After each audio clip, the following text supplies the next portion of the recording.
Hi, everybody, and welcome to our presentation. We're going to be talking about emotional CPR by and for youth, which is a training program for helping people respond to a mental health crisis that has been adapted for young people. So we'll go ahead and introduce ourselves before starting that. So next slide.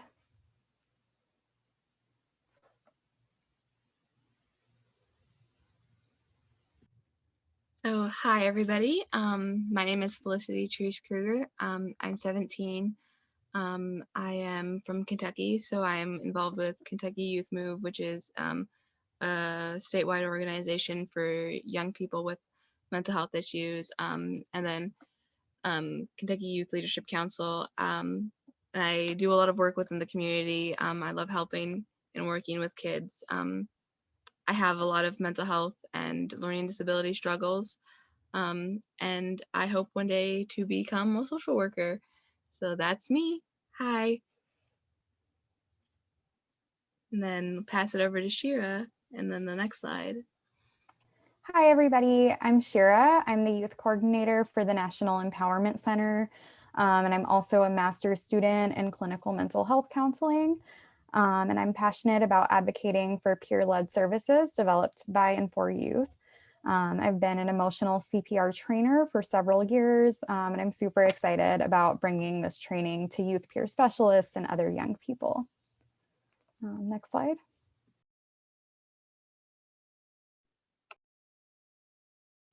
I need to learn how to unmute myself. So emotional CPR, what and why? As a person, just as a person's physical heart needs attention in cardiac crisis, a person's emotional heart needs attention in an emotional crisis. So eCPR is a form of heart-to-heart communication or connection for emotional resuscitation. Yeah, so that's kind of, oh, so do you want to add anything more to that? Or? No, that's good. Yeah, so that's kind of a broad overview of what emotional CPR is. And before going into the specifics for how we adapted it to youth and some of the elements we added for the youth training, we just wanted to give an overview of like what emotional CPR in general is. So emotional CPR involves 3 phases.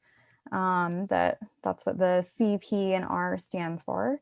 The C is for connect. So that's about connecting with compassion and concern to open up communication, especially heart to heart. So that's really about like active listening and making somebody feel heard and seen and validated. And the P is for empower. So that's empowering someone to experience passion and purpose, and really just helping them figure out what they might be passionate about, what might give them energy in order to kind of get through whatever crisis they're going through. And then finally, the R is for revitalize. And that means helping people experience increased energy, new life, creativity, hope, and interest in people. So eCPR isn't just about like managing mental health symptoms or stopping a crisis, but it's really about using crisis as an opportunity to help somebody feel revitalized. Next slide, please. So we want to have the purpose of eCPR. So the purpose of eCPR is to inspire to connect through feelings first, respecting each other as equally human, enabling us to be together without fixing, judging, or imposing our beliefs, allowing us to explore the unknown together in the present moment, releasing our power to create new voice, new purpose, and new hope. Next slide. So these are some of the intentions of eCPR. This kind of guides the overall emotional CPR training and the principles and approaches that we use. So the first is part of connect, or the first 3 are part of that connecting piece. I will connect through feelings first, respecting you as equally human, fully listening with my eyes, ears, and heart. So we really emphasize not just listening to what someone is saying, but also connecting through nonverbal communication, listening to what's not being said, or someone's body language, or really trying to pick up on the emotion behind what someone is saying. Um, the second is I will hold space for my first feelings, breathing into a deeper space of resonance, becoming aware of my broader feelings and thoughts. So, this is the idea that often when someone first expresses a really tough emotion or is in crisis, the first feelings that come up for us are often discomfort, or maybe we want to fix what they're going through, or some judgments come up, maybe. So, we want to hold space for that and kind of notice that, allow that to happen. But then, as we notice that, just noticing what deeper emotions might be underneath, what other types of broader feelings might we have. And then the third piece is I will share my broader feelings and thoughts and stay with you. Um, so that's really about being willing to share some of what you're personally experiencing, how the other person is making you feel, just really connecting in an authentic way, and staying with the person. That really means being present and being there for them, and not rushing to that place of like judging or fixing. Next slide. And then the next four are with empower mostly, and then revitalize. So number 4 is empower. I will be with you without fixing or judging or advising. So just sort of being with the person without trying to give advice on you could do this instead of doing this, or judging them on something that they might have done. And then number 5 is empower. I am not sure what is best for you. Together we will explore the unknown. I really, really like this one because as somebody, you might not always know what's best for that person in that time, and talking to them and coming together with figuring out what would be best for them. Number 6, together we will release the power to heal that lies within us, moving towards our wellness. So once again, going back to number 5, sort of talking about it and then going towards what they can do to feel better and feel well. Number 7 is with revitalize. We will authentically create new life, new voice, and new hope in the present moment, which is revitalizing. So that is sort of, once again, coming together and creating the new life and the new voice. Next slide. So yeah, before kind of even further going into how we adapted eCPR for youth, and like the elements we added to it, specifically for young people, we wanted to do a demonstration of just what the approach of eCPR looks like. And we want to welcome you during this demonstration, to please like share any thoughts you have, any observations, any emotions that come up for you, or anything you notice about this demonstration that's maybe different from other approaches that you've seen, for peer support or mental health services. And then maybe we can have some time after, to just read some of those comments or have a little bit of a discussion with the chat. Yeah, so please feel free to type that into the chat. So the way we typically do demonstrations with eCPR is that, like in trainings, we ask everybody to turn off their cameras. And then it's just the 2 people who are doing the demonstration that talk. So if you all want to go ahead and turn off your cameras, and then Jesse, if you could stop sharing the slides for a minute.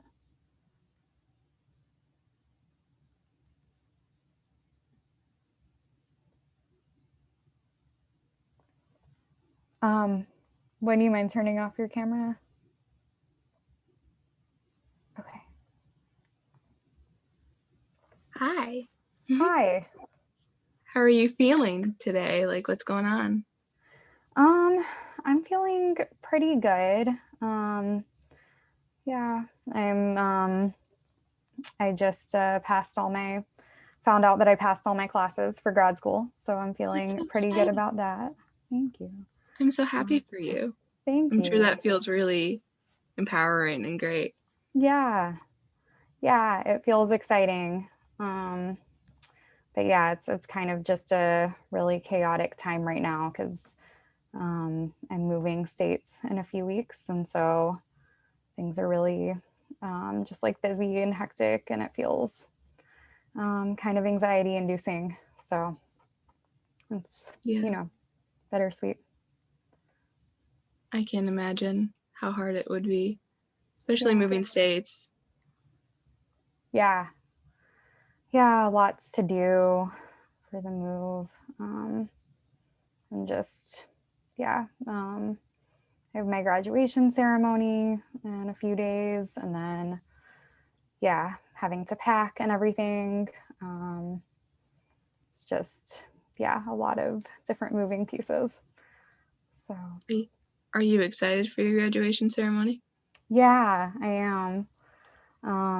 I actually wasn't able to attend my undergrad graduation because I was in a psych ward. So, this will be my first time attending a graduation. So, Well, that it's makes me so exciting. happy.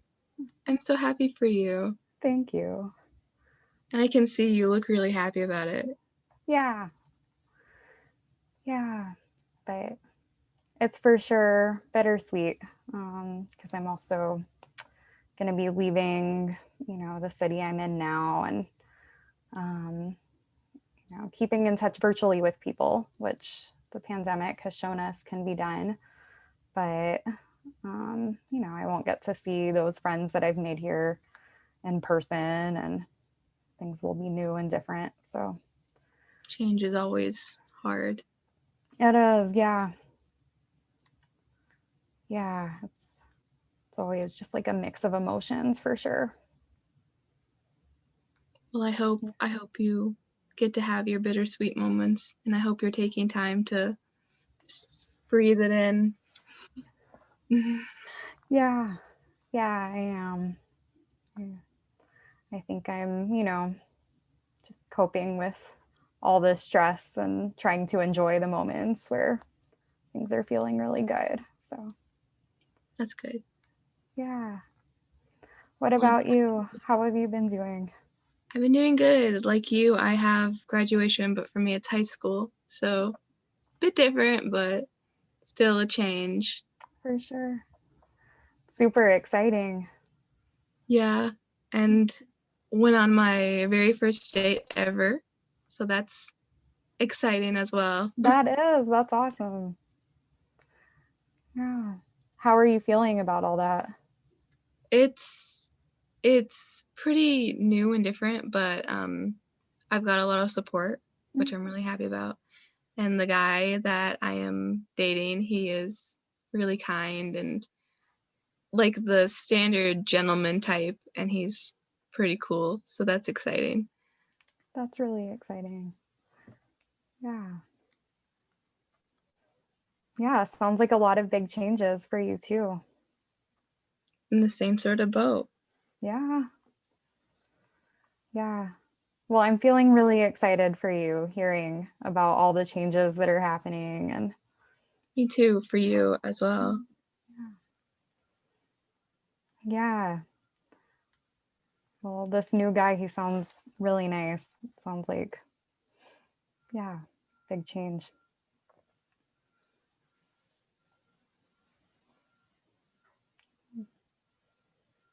Well, thank you for talking to me. Yeah, you too. Um, are you feeling ready to pause the demonstration, or are Yeah, there are other you? things you want to share? Yeah. Um, yeah, I think we can go ahead and get people's thoughts and have a discussion. Me too. Cool. So if people want to come back on camera,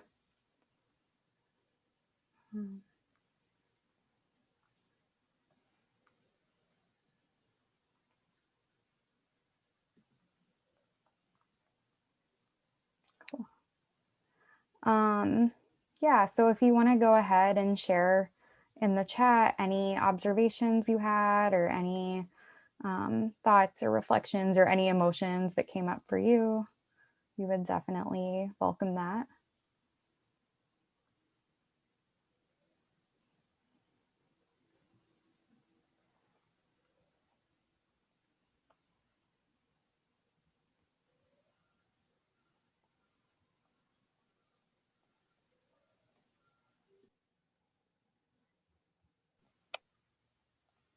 Um, and before reading the comments, we usually start by asking each person in the demonstration or in the practice how they felt and how it was for them. So, Felicity, I want to ask you, how was that for you, or how were you feeling during it?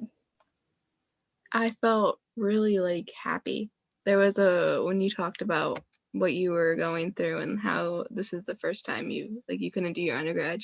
I was sitting there like my heart is warm. How about you?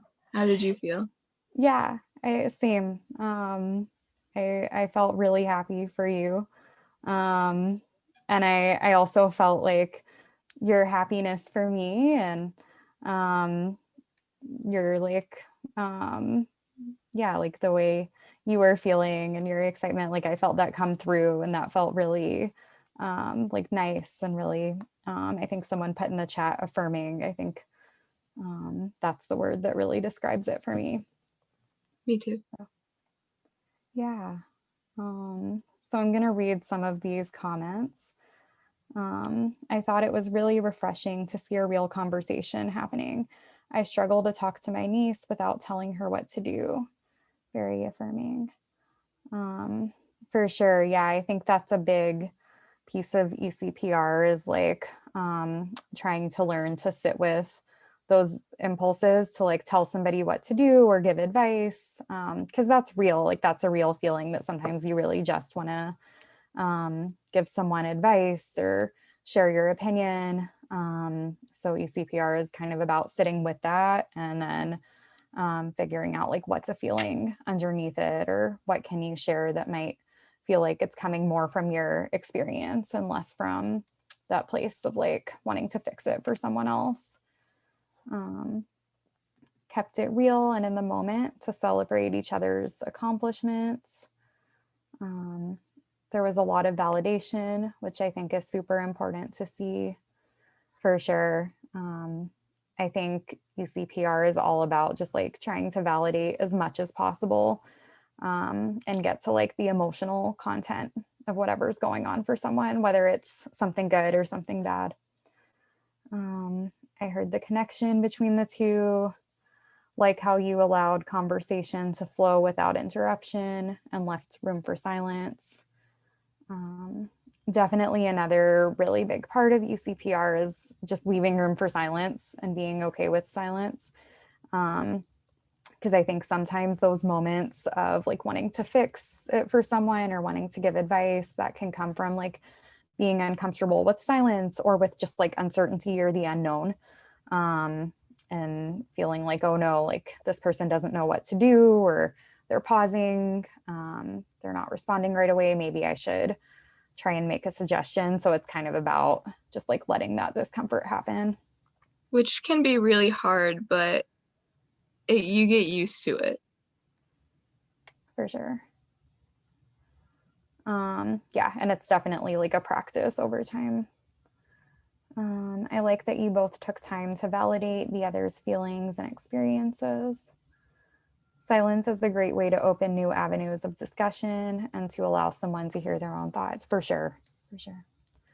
These are great comments and reflections.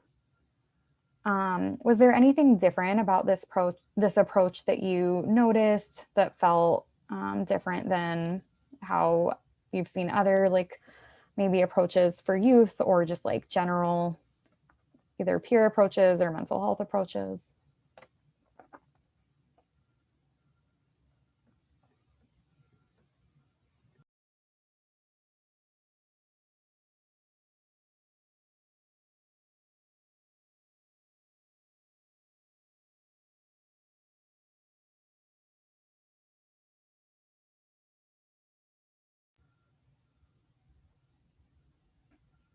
Great comments. It was new, but I was happy you two didn't dwell on the bittersweet part. It felt very balanced and without a power dynamic, like you both were learning and sharing. Yeah. I think for me, that's one of the most like surprising things that I've seen about emotional CPR, or like, I guess the thing that continues to like always surprise me is that there's really no like one person that's in the helper role or one person that's in the role of like person in crisis or person who needs support. It's really like fluid and dynamic and mutual, that that can change and shift like even just during one conversation.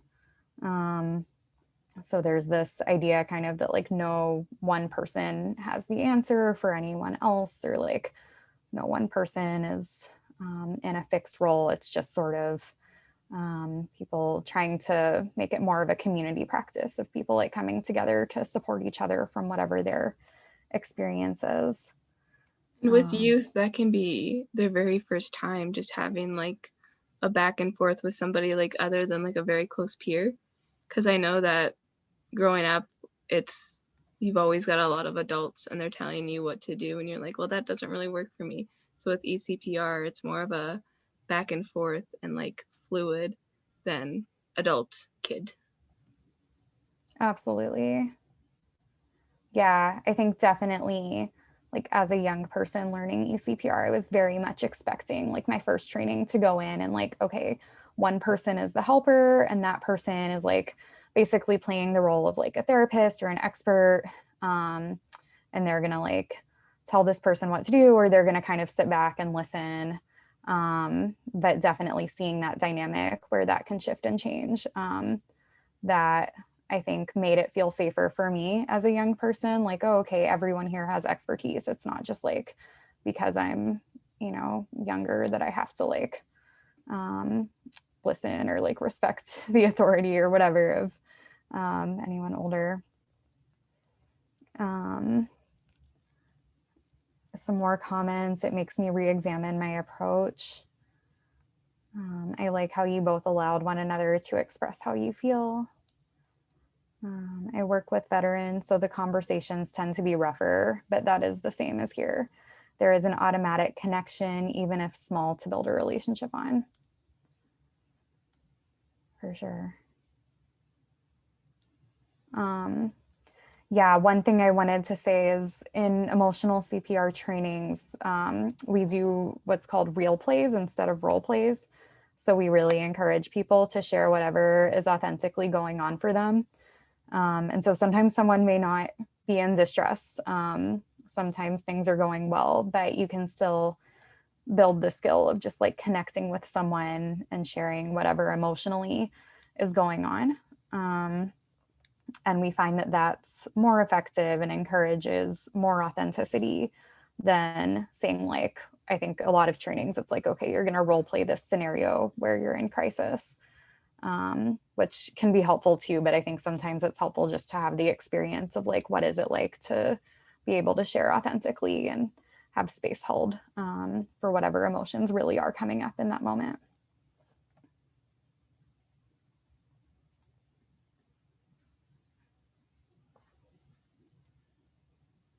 Um, yeah, Felicity, do you have anything else you wanted to add or? No, I'm just really happy with all the comments and the Yeah, conversations. me too. Thank you all so much for your comments. Um, so I guess we can go ahead and take a little bit of a break now, and then come back. Okay, we'll just go ahead and take 5 minutes. Get up, stretch your feet or your legs, not your feet. That'd be weird. And then we'll go ahead and start again in 5 minutes.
All right, back to the presenters.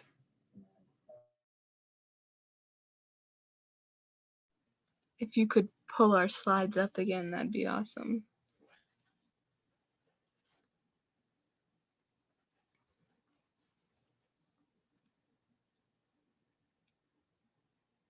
And then next slide. Okay, so we came up with the development of youth eCPR, and these are some of like the things and that we did into creating it. So one of the most important things is the involvement of young people ages 17 to 26 in the development process of the curriculum, which is vastly important in my opinion. If you're going to create something for youth, it should also be by youth. Collaborative effort by advisory board made up of youth and individuals who work with youth, which once again, using people who know youth and using youth who know themselves and know their peers, very important in creating things for youth. And then we created a development of a curriculum and a journal to be sent to everybody who does the training. So next slide, and I will pass it to Shira.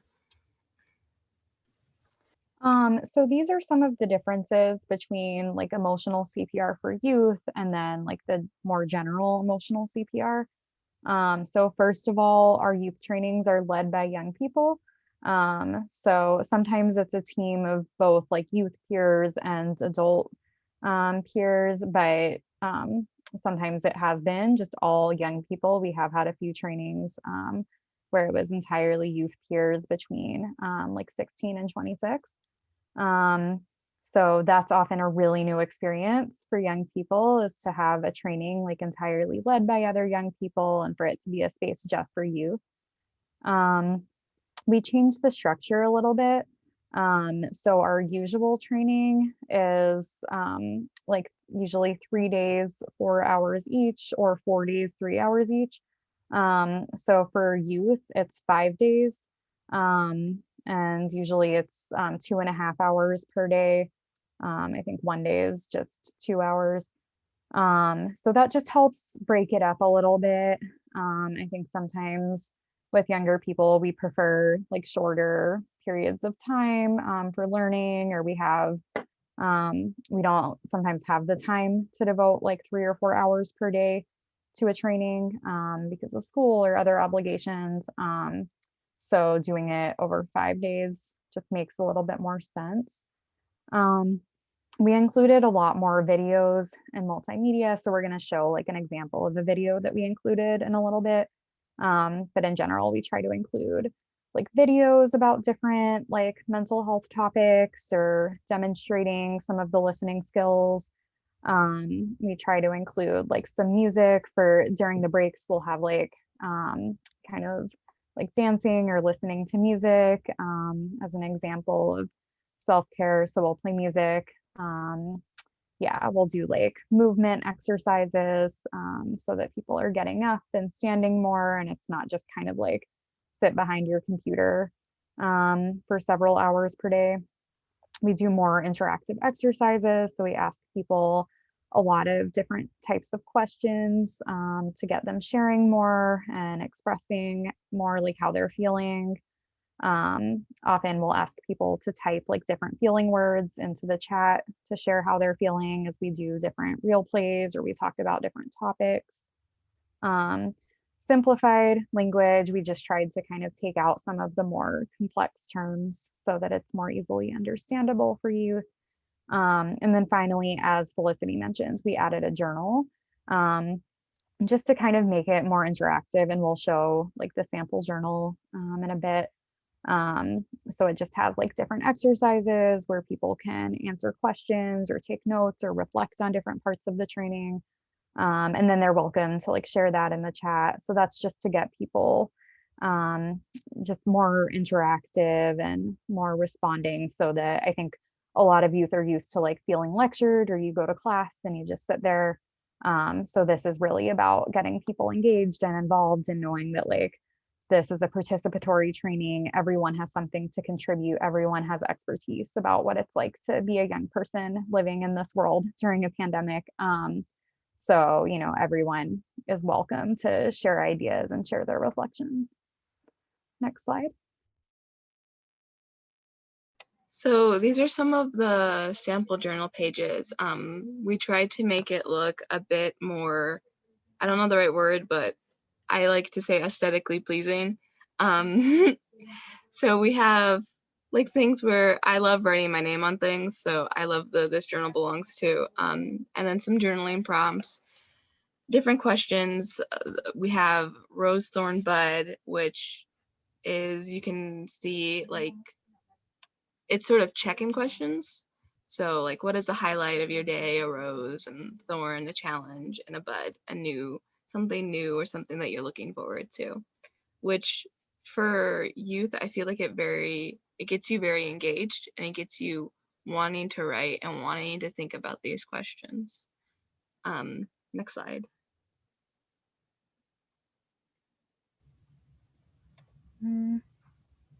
There should be a video here. It's coming up blank for me. Is it coming up blank for other people? Okay. I think I can find the YouTube link for this, and then if I post it in the chat, would you be able to share it, Jesse, and just like share it from YouTube or something? 100% transparency. I have no idea. Okay. We can try it. I could maybe share it from my end. Yeah, that might work. Hold on. I don't know, because when I was looking at the thing, it was like one slide was blank, and then the next slide had the video. So go to the next slide, because I'm curious if it's on the next slide. Might not be, but there it is. Okay, cool.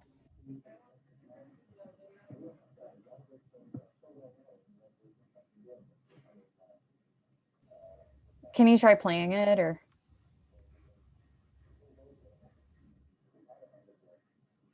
One of the great challenges in this world is knowing enough about a subject to think you're right.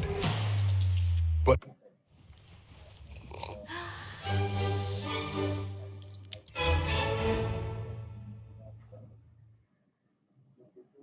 so what is empathy, and why is it very different than sympathy? Empathy fuels connection. Sympathy drives disconnection. Empathy, it's very interesting. Teresa Wiseman is a nursing scholar who studied professions, very diverse professions where empathy is relevant, and came up with 4 qualities of empathy. Perspective taking, the ability to take the perspective of another person or recognize their perspective as their truth. Staying out of judgment, not easy when you enjoy it as much as most of us do. Recognizing emotion in other people and then communicating that. Empathy is feeling with people. And to me, I always think of empathy as this kind of sacred space when someone's kind of in a deep hole and they shout out from the bottom and they say, I'm stuck, it's dark, I'm overwhelmed. And then we look and we say, hey, you climb down. I know what it's like down here, and you're not alone. Sympathy is, ooh, it's bad, no. You want a sandwich? Empathy is a choice, and it's a vulnerable choice, because in order to connect with you, I have to connect with something in myself that knows that feeling. Rarely, if ever, does an empathic response begin with "at least." And we do it all the time, because you know what? Someone just shared something with us that's incredibly painful, and we're trying to silver lining it. I don't think that's a verb, but I'm using it as one. We're trying to put the silver lining around it. So, I had a miscarriage. Oh, at least you know you can get pregnant. I think my marriage is falling apart. At least you have a marriage. John's getting kicked out of school. At least Sarah is an A student. But one of the things we do sometimes in the face of very difficult conversations is we try to make things better. If I share something with you that's very difficult, I'd rather you say, I don't even know what to say right now, I'm just so glad you told me. Because the truth is, rarely can a response make something better. What makes something better is connection.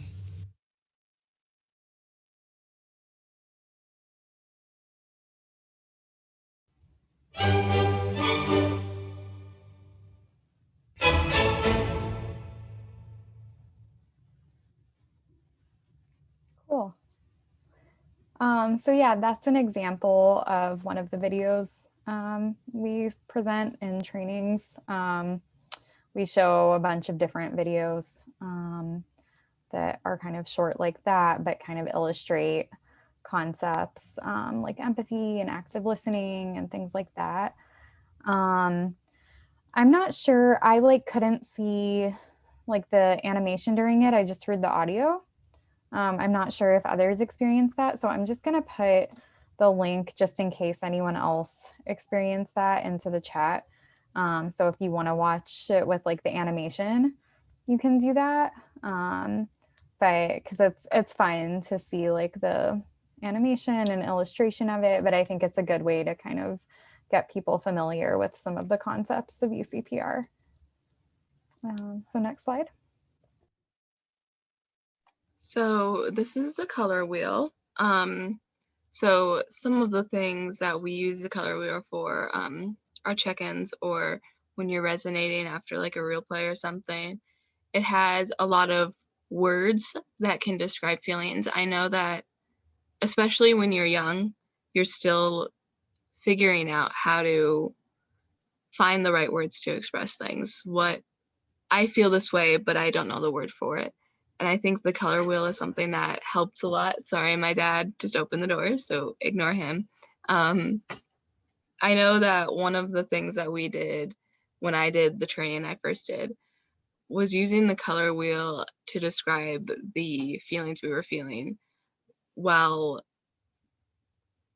what's the wording I'm trying to say here? See, I still need wording. So, but I think it's a very useful thing. I know the exercises size was if you could pick 3 words from the color wheel that you're feeling right now, what would they be?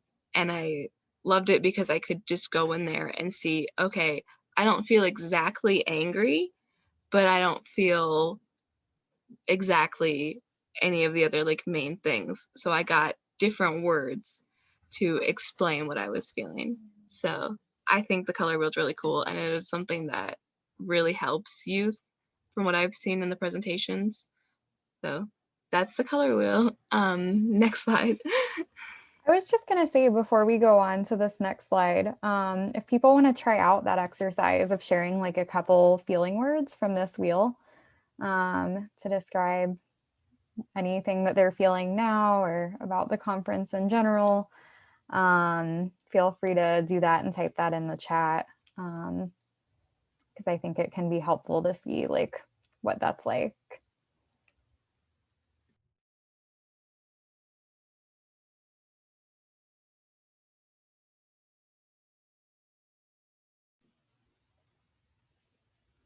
Awesome. Delighted, hopeful, engaged, appreciative. Great words. Yeah, we can go on to the next slide. Oh, peaceful, amazed, awesome. Content, great. So this is a resource that we got from Youth Move National, which is a youth-led peer organization. And they kind of have a spectrum of youth engagement that they use to describe varying levels of youth participation in peer-led youth services. So the first level is youth guided. Youth and adult partners are aware and engaged as they explore the ideas and skills of youth leadership and begin to value youth experience as integral to the decision-making process. And then the next is youth directed. Youth begin to make recommendations and fill steady, meaningful roles in decision-making bodies. Youth and adults collaborate to create and prioritize goals and develop strategies for positive change. And then kind of the highest level of youth engagement is youth driven. Youth have self-awareness and skills to initiate change, as well as the intrinsic motivation and sense of purpose to follow through.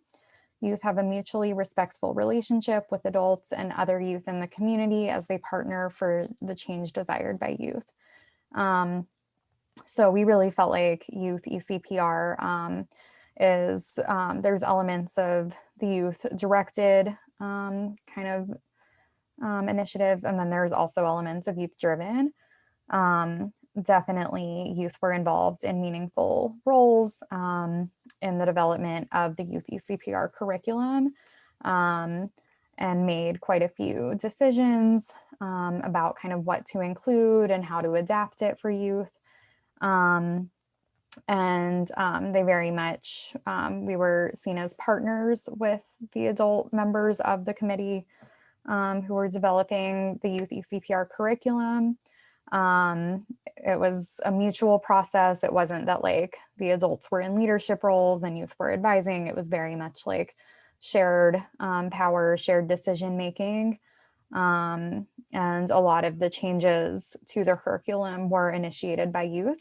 And I think you can especially see a lot of the elements from the youth-driven kind of end of the spectrum in trainings now that are entirely youth-led, and youth leaders coming together to kind of initiate trainings and develop them and market them, and yeah, kind of take leadership roles in those trainings. It's not really like guided or directed by adults. It's really guided and directed by youth for youth, which I think is different than a lot of other similar types of youth trainings.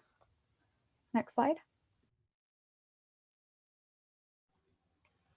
So youth eCPR, youth directed and youth driven. So with the creation of the youth CPR, youth filled a meaningful decision making roles on an advisory board. Nothing about us without us, which I love that quote. And then December youth eCPR training led entirely by youth, and the highest age of the trainer was 26, which is very exciting that we were able to do all of that. It was, as I was involved in the creation and seeing this all happen, and it was a very empowering moment for not only me, but all the other youth involved. And it's very exciting to see the quote, "Nothing about us without us." So next slide. Yeah, this is another kind of resource from Youth Move National that describes different like stages or different ways of engaging with youth. So the first is like when youth are like seen as more of like an object, like it's more like we're doing this service to youth, or we're providing this program to youth kind of without youth involvement. So the adult is in control with no intention of youth involvement. The objective is personal growth of young people. And the byproduct is conformity of young people and acceptance of the program as it is. So really like no input or feedback process from young people. The second is when youth are kind of a recipient of the program. So the adult is in control and allows youth involvement. The objective again is personal growth of young people, but the byproduct is increased organizational effectiveness. So it's usually still like the adult in a leadership role, but youth are involved. And then the third style is when youth are a resource with. So it's really like a collaborative process. And there's a shared youth and adult partnership. So shared control, shared decision making. The objective is increased organizational effectiveness, and the byproduct is personal growth of both young people and adults. So this, we really tried to aim for style 3, this resource with, in our process of developing eCPR for youth. It really was a partnership between youth and adults. And it really was about kind of both youth and adults learning and growing and leaning on each other's expertise rather than just kind of a one-sided power dynamic. Next slide.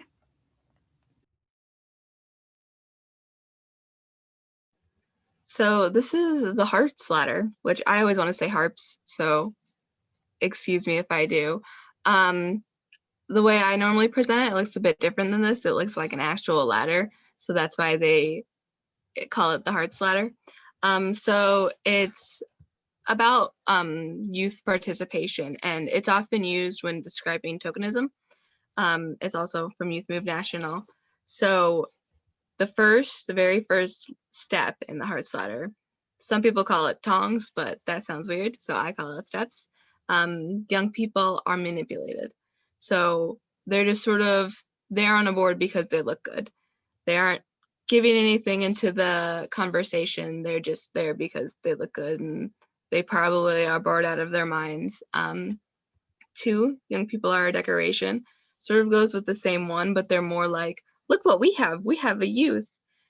Do you have a youth? Because we have a youth. But once again, they're sort of, the youth is there, bored out of their mind, doesn't really know what's going on.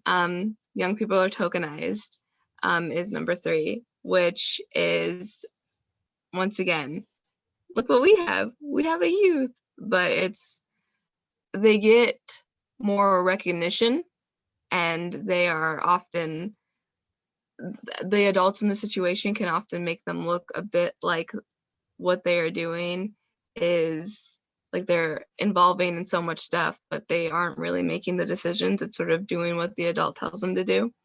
Young people are assigned and informed, which is step number 4. They know what's going on. I feel like at this point, the young people are starting to get a bit more information. They sort of know what's going on, know what's happening, but they aren't really participating as much. Young people are consulted and informed. So this one is more, they're informed on what's going on, and they will get an adult come and ask them questions and be like, what if we did this? Number 6, adult initiated shared decisions with young people. So this is sort of like having an adult facilitator with youth and young people, and getting a bit more of a idea with youth, while they're also sort of, I think about this one like a teacher-student dynamic, where this teacher is like, okay, what do you guys want to learn this year type of idea, and it's brought back to what the youth want to do, but it's still the adult doing a lot of the stuff. Number 7, young people lead and initiate action. So this one is more of, they're doing stuff. I think about like umbrella organizations. There's still someone sort of like watching in the corner, but the youth are doing a lot of the main stuff.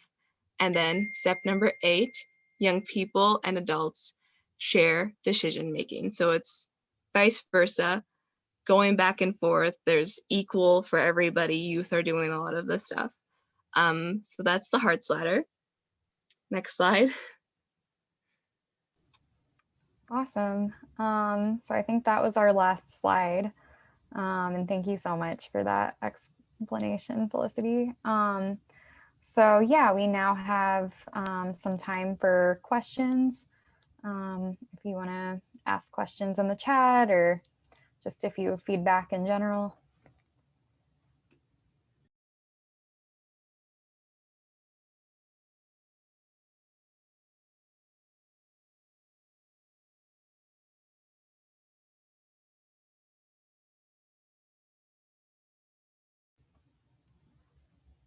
So I see one question. I did the eCPR for adults. Is the journal available on the empowerment website? I would like to take a training for youth eCPR. I believe that the journal is available on our website. I think it's in our store if you want a copy. Yeah, and then we do have, so I'm gonna put our website like for emotional CPR in the chat, because we do have a training or a schedule of trainings listed. So whenever we announce youth eCPR trainings, we put that there too. I did want to mention, usually our youth trainings are open to those. I think the age range we usually say is like 16 to 25, around there. Sometimes there's flexibility in that, but usually that's the age range, just to keep it like buy-in for youth. But definitely feel free. We do have an upcoming youth-led training the week of May 17th. So feel free to spread the word about this to any youth peers that you know.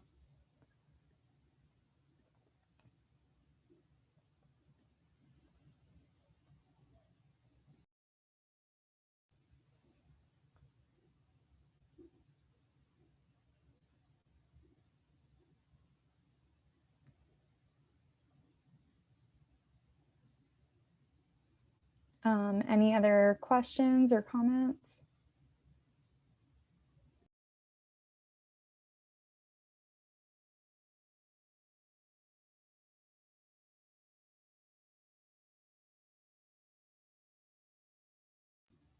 Someone just asked, did I hear you say we could get it from your store? Yeah, I can type that into. So the organization that I guess like owns Emotional CPR is called the National Empowerment Center. So I can put that website in the chat and then like specifically the link to the store.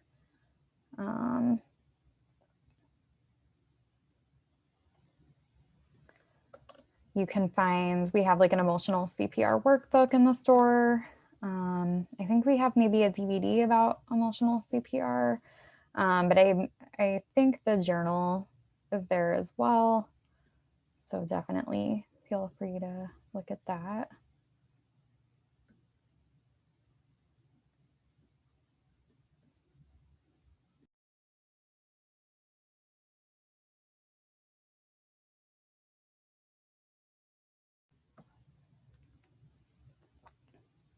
Thanks so much, Jesse. Yeah, I see a comment. Nice to see younger people getting into peer support. Been trying to talk my daughters into looking into it. That's awesome. I really think youth eCPR could be a really great like intro to what peer support is for youth. It's, you know, yeah, training led by youth. So we've gotten a lot of feedback saying that it feels like a really safe space for youth to share what's going on for them, and that it feels like there's a lot of community that forms.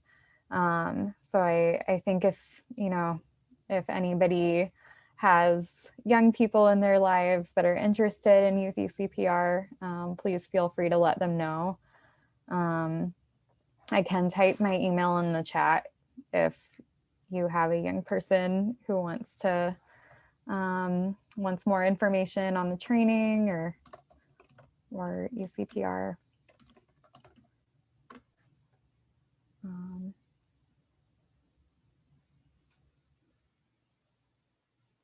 And of course, if you want more information on just like the general training for adults, definitely feel free to reach out for that as well. I can type to just like our general email. It looks like Paul might have a question. Well, I had to let somebody raise their hand in here. Nobody'd raised their hand for you yet. One thing with being down in Southern Oregon is we're in kind of a almost a peer support desert when it comes to younger people. There was one place that actually tried to start peer support and then nothing. So the only thing that we have are counselors, and like my daughters, they walk in and they'll tell a counselor anything they want to hear. Where a peer support was a completely different area. So hopefully we can get that started up. We have a growing area down here, and I'd love to see some of the places start working with younger folks. And thanks for what you put out here. I appreciate it. Yeah, thank you so much for sharing that. I definitely know, like as a young person receiving mental health services, that's been my experience too, that like, I know in the past, I felt like, oh, I just need to say whatever a counselor needs to hear. I've experienced like some coercive aspects of treatment. And so it's been just like, okay, I just need to say what I need to say to get out or to not be hospitalized. Or, it just feels sometimes intimidating to have like an adult in the room who it feels like is like judging or diagnosing or whatever. And it's just like, I'm just not going to share certain things. So I know youth peer support, it feels like is much safer and more comfortable to really share what's going on, because there's not that power dynamic as much. One of the other things I noticed with my daughter is the more that she went to the counseling, the more she became the diagnosis. Yeah. It wasn't a holistic approach to it. She started acting the way that they expected her to act, and even when she came home. Yeah, for sure.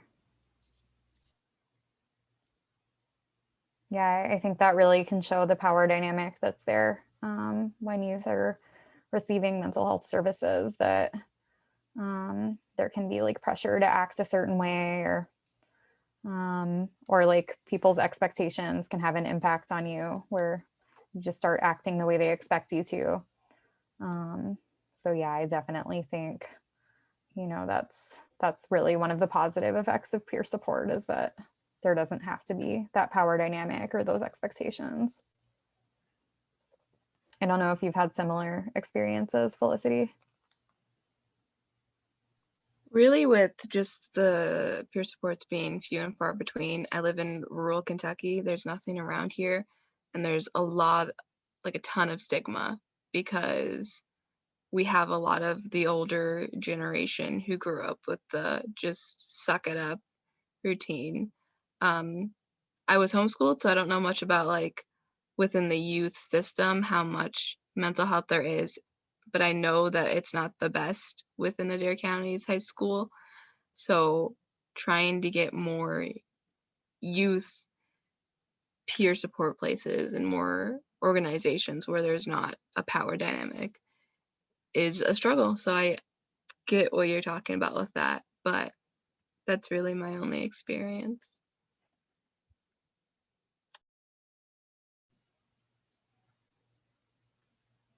Yeah, it definitely just feels like there's a shortage of youth eCPR, or sorry, of youth peer support, pretty much everywhere. And I think a lot of people are feeling that in the pandemic. So I'm hoping that youth eCPR can be a way to kind of make that a little bit more accessible. I do see a question that someone said, I don't see the journal on the site. Can you ask to make available? So yeah, I can try to find out more information about how you can access that.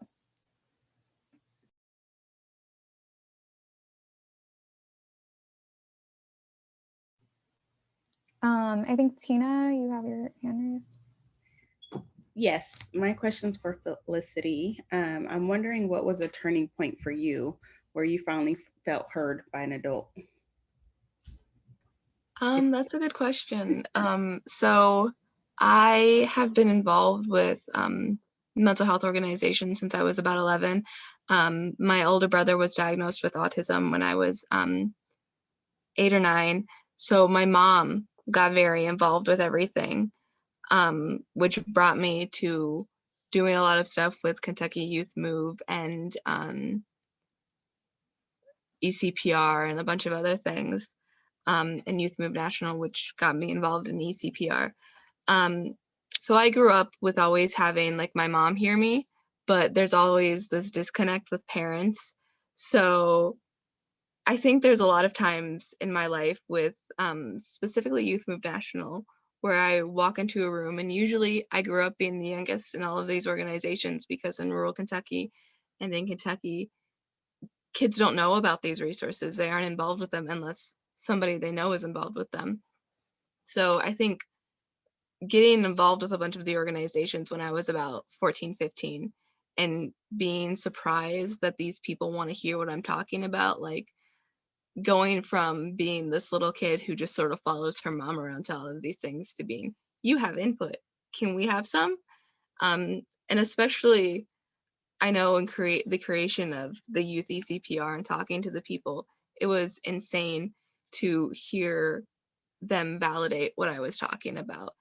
And my first eCPR training, I had never experienced any training like that. I've been to different kinds of trainings, but there's still always a bit of a power dynamic, trainer and trainee. So there's just been a lot of times where I was like, wow, I'm a youth and they're listening to me. So I hope that answers your question.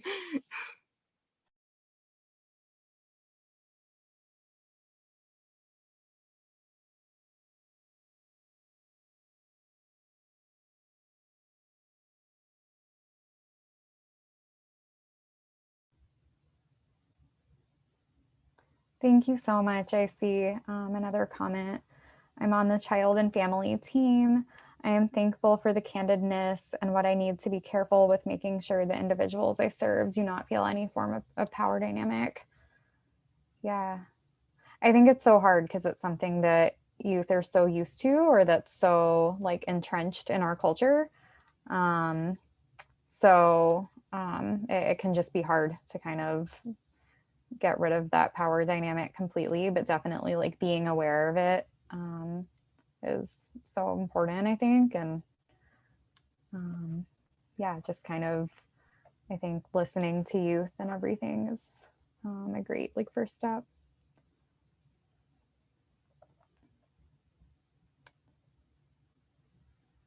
Yeah. We have a comment. I am an adult and I did not feel heard until I moved to a completely different state. I feel very similarly.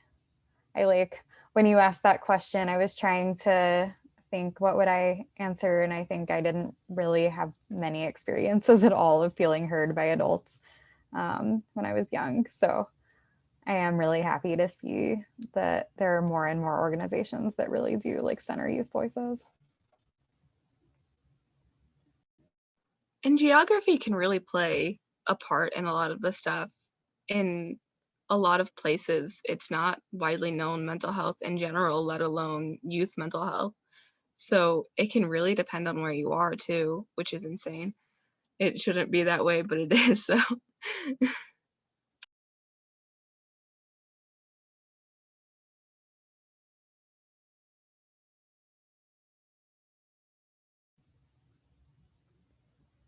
Cool. Well, if no one has any other questions, I think we can go ahead and just end early. I think the next session is, I'm not sure what time, so Jesse, I'm sure you might have that information.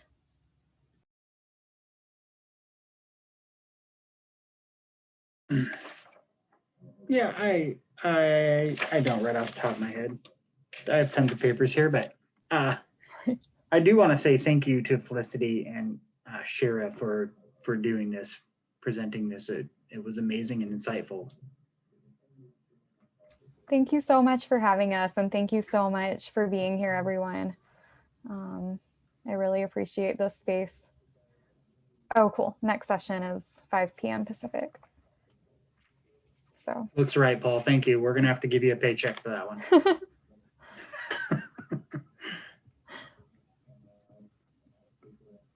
All right. Just show up when I'm the one presenting.